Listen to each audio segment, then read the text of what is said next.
I have these frame rails for the bottom. They need this little dado. I don't know what's a frame rail. You had to ask. Well, it might not be a frame rail, but it's the bottom of the frame. It's one of these B frames. You see, it's held in by this little dado action, and it holds this plastic foundation, or you could do wax foundation or natural foundation. It holds it in place. So I'm cutting these boards, and I need that last little dado, that groove there. And in the past, I've used my saw blade. But the problem with the saw blade is it takes multiple cuts in order to get that one groove there, because the blade is just a little bit skinnier. So I found a secret, and I just thought I'd share it with you guys.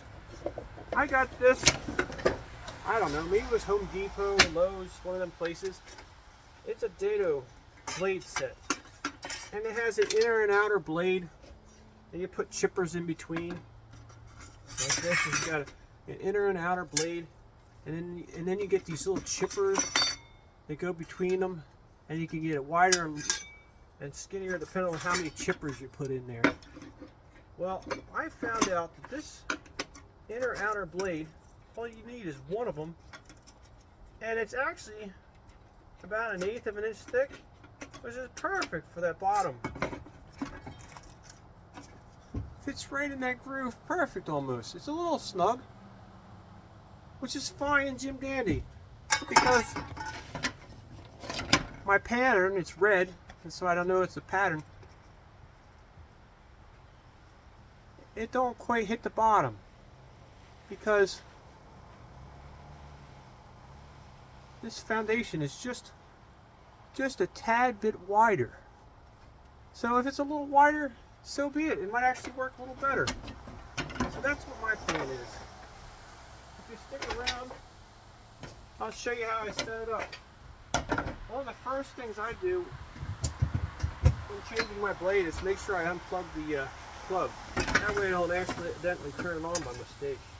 This saw comes with its own little tools. One goes down here on the nut. Spin it around until it falls in there, and the other one takes the nut off. Watch you don't get sliced up by the blade as you pull.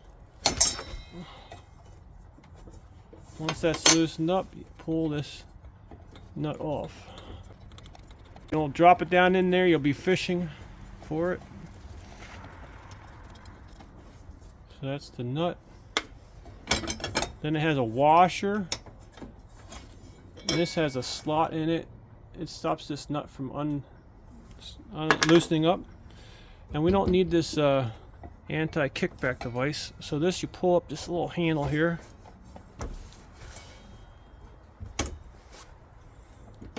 Wiggle this thing out of here. That keeps the saw kerf open so that the board doesn't start to squeeze it and kick the blade out, or the wood back out at you. So the blade's always going to cut in this direction. So we make sure our teeth are the same on our dado blade. So it's cutting in this direction. Stick that on there just like the other one. Reinsert our washer.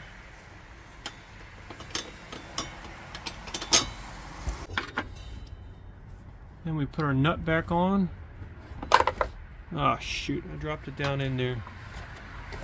So now I'm going to take the blade out because I can't get in there without the blade out of the way. Got it. We got our special tool. Tighten that up the last couple turns. I'll put this down so it's out of the way. Then we insert our blade protection device. And we tighten it down and lock it on. Now we gotta adjust this blade height. We just pick the tooth where it's the highest point. Bring this blade down. We want this to be the same depth as the pattern is high.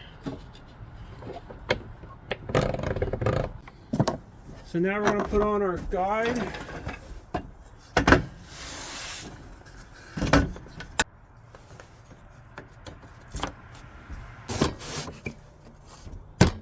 Tap it just a hair. Make sure it's nice and tight up against that fence. Really right in the center. That looks good. Okay, now we're going to throw a dry run and see if it's right. This is the red one. Let's go just a hair more. So that should fit right in there. Looks like it could go just a hair less.